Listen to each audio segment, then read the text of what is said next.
Sonic's Shuffle. What do you mean that story phase we are working together, but the story doesn't progress if the player isn't first? What's with this inconsistency? Yeah, Sonic Shuffle is a party game in a board game style with minigames. Which story mode doesn't progress if the player isn't first? When story phase, every character, at least at start, is supposed to be working together. But then, jump on the player so the story will be stand still. If the story progresses only if the player wins, then the story should have said so, like making each character facing each other, only for themselves, from the very beginning of the story. Some players can get confused with this inconsistency. Aiming to win to progress the story when characters say they are working together. There should have been a story reason from the very beginning to make the player know that they should get the first place to progress the game. But no, the game says the opposite.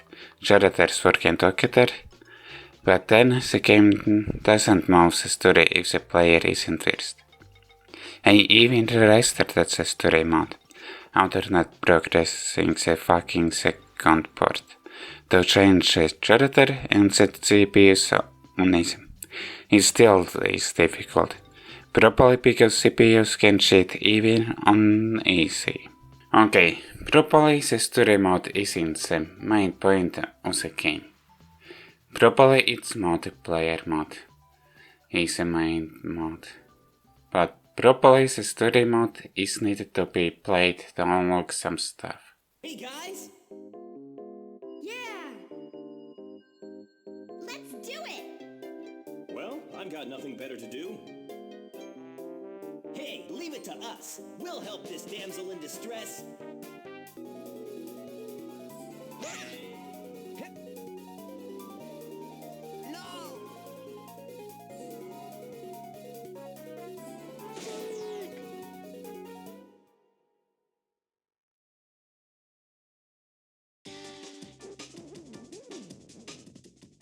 Okay, I shall be putting the Rant outside for now to share some details about the game.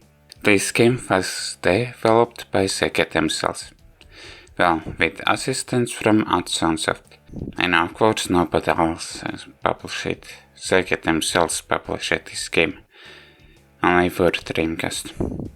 Now the premise of the story, which of course I haven't finished, in which CPUs are shading, even on easy, and most of the time counting on the player so the story will move forward. Sonic, Tails, Amy and Knuckles found themselves in an unknown place after they seemed to be teleported to.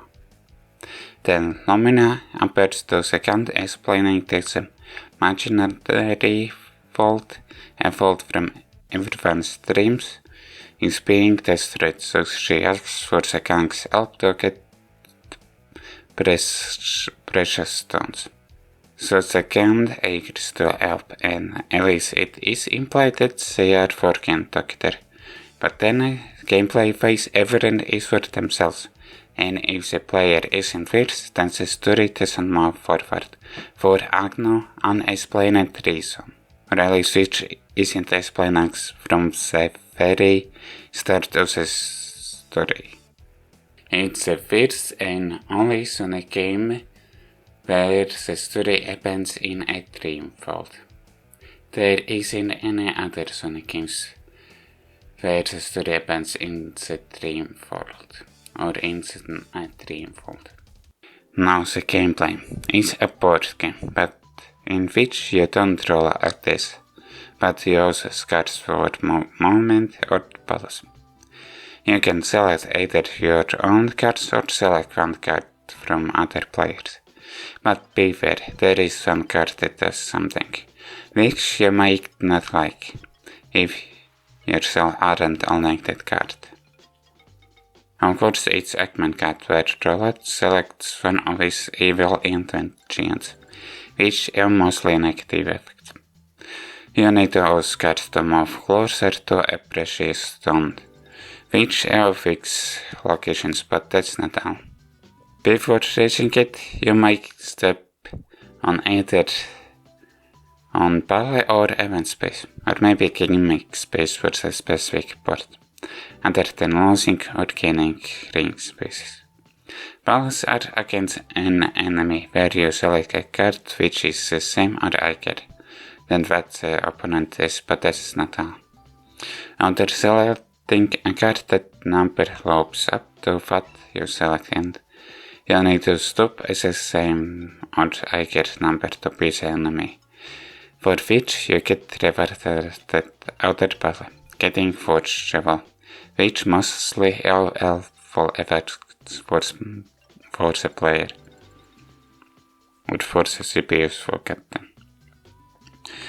So stopping on the same number as the opponent's number means you get a critical hit. So you get rewarded more. Except it's more chance to get a force level that eats other force level in itself. Yeah, for some reason it's a reward. A force level that eats force levels under winning battles. That's more like punishment, especially if I get a critical hit. I get a critical hit, but then I get punished if I get this force level. It only eats itself when you don't have other force levels. And if you get enough force level, if you have a full inventory of them, then you can discard this cannibal force level. Of course, getting a lower number, then it means you lose a battle, then you lose rings if you have them. Otherwise, you will be skipping the next turn. Well, you lose some of the rings. Now about the other space, which is on every port, the event space.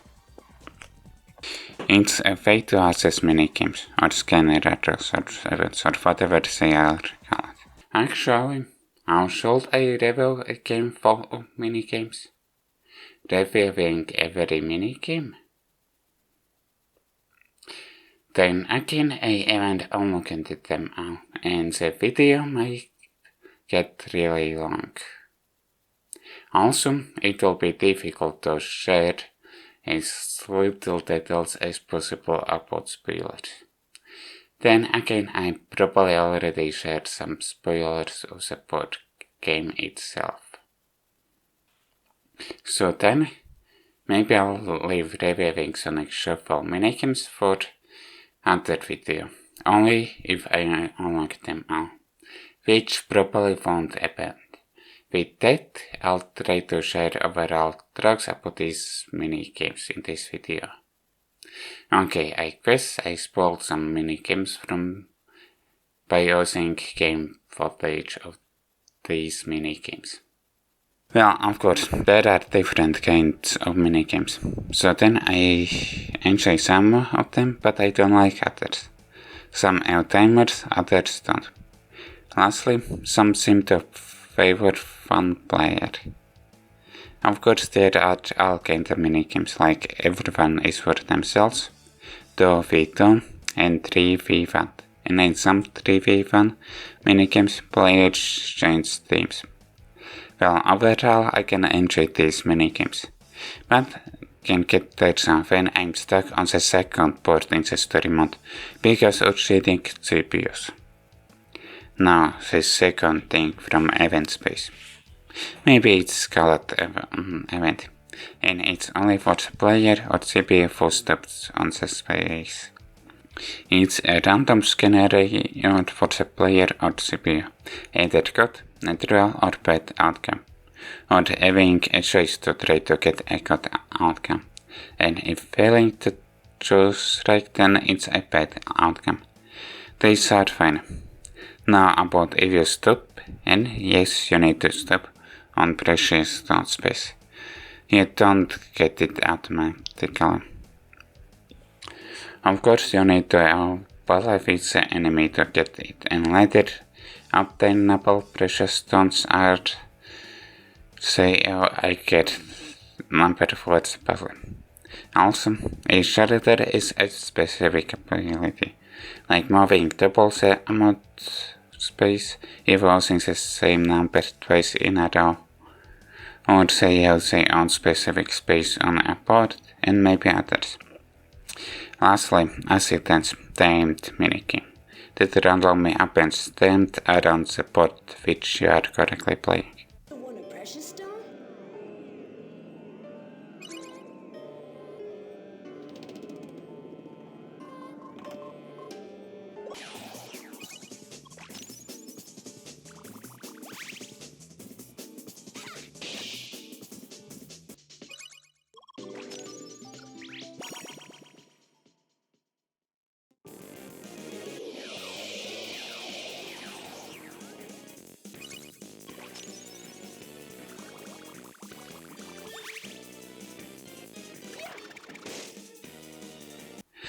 Now our CPU cheats at least in the story mode, even on fucking easy difficulty.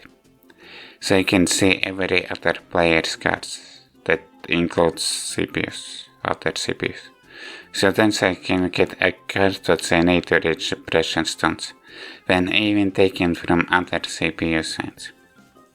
Plus, they can time it right to stop the card to get a critical hit, like say how much chance to get a critical hit. This might be a little bit broken if this started to be a problem for normal difficulty. But no, CPU cheats even on easy difficulty. Also, when CPU's triggers are rolled, then of course they most likely stop the roll on the player, even if the player is already at the last place. That includes when the CPU has options to steal a precious stone from others, even if other CPUs have more of them than the player.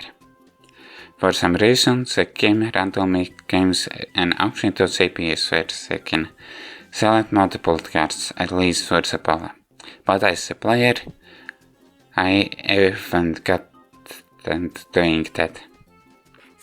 So because of this, when it seemed I'm not winning the board, I retry the board from the very beginning, even on the first board, when it seemed I wouldn't be able to win the out that a CPU got the first precious stone. Then it got annoying on the second board, then I restarted the game to change the character and makes the CPUs to be easy CPUs. Nothing changed with CPUs doing like that. Then I noticed I could return to the title screen and back to continue the story mode. Then turns get restored back to my turn. So I tried to send it to try to shade with it to beat fire with fire, then CPUs does something I didn't like, but it didn't seem to be working. So it looks like I rage quit the game. Okay, maybe the story mode is the main point of the game, but it's needed to be finished if you want to unlock some stuff. Thankfully, it looks like bots aren't locked behind story mode completions, but the multiplayer is the main point of this game, which of course I couldn't play it. Of course, because I emulated the game and in the story mode, the player cards are shown on screen if it's a player turn. Then I wondered how it's possible to play local multiplayer. Like it will show everyone's cards to everyone? Seems to be yes, but I searched online. In the game text there isn't Vimeo inserted in controller. Otherwise the cards will be shown to each player through the Vimeo screen. I was wondering what the show Vimeo campaign meant in the emulator. It's to show the Vimeo screen. And that's how you can see if you shuffle your cards when other players and CPUs are selecting the card. IFS Vimeo is a memory card with a screen, which is inserted in a controller. Well, Dreamcast controller, of course. So IQuest without seeing other players' cards, local multiplayer, isn't possible on modern consoles. Unless they make an official specific controller with a screen that can connect to on every console and computer, so you can play this game multiplayer locally. But I guess it can't work as an online multiplayer game. I've wondered why it isn't remade with online multiplayer in mind. Alright, because of cheating CPUs in the story mode. By the way, in a multiplayer mode there is a dual mode, when two characters are stopped on the same space. I found about it from a video when I tried seeing other players multiplayer.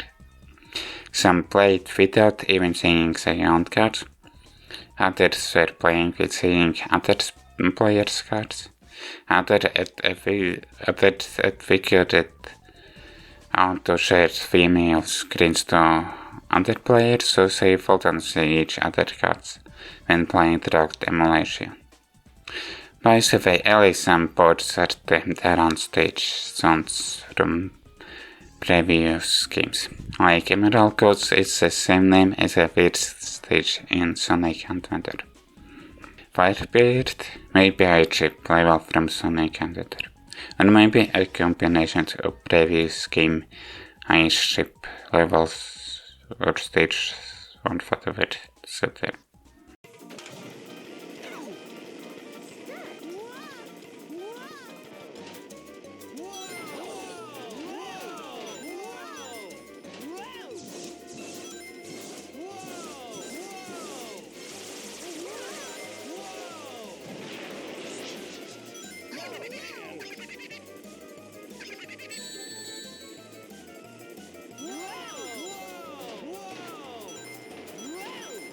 You know what?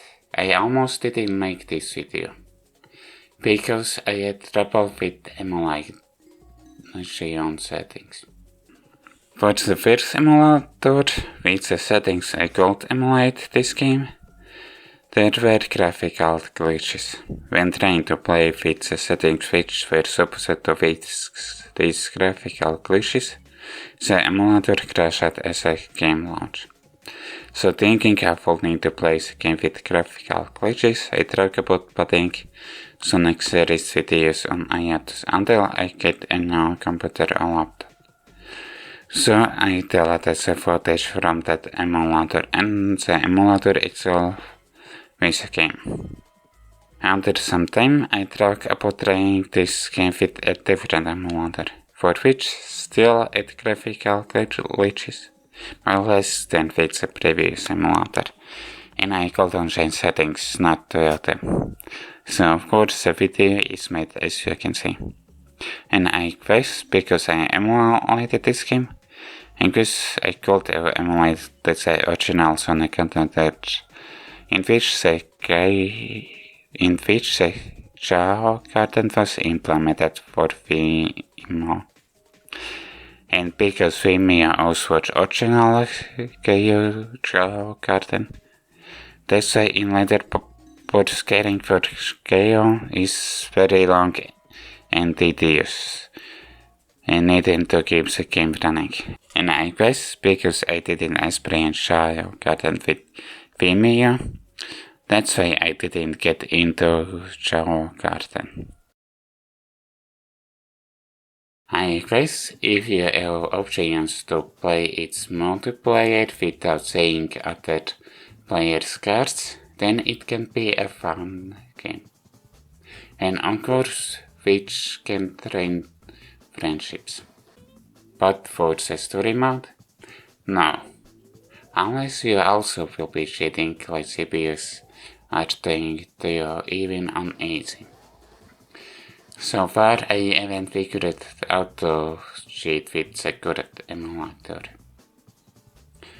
Or if it gets remade and is only online multiplayer, from multiplayer modes, then I guess I would recommend it. Only if the CPUs will on shade in the story mode. At least as noticeable as in this game. I hope you enjoyed this video, and if you did, like the video, subscribe and comment. See you next time.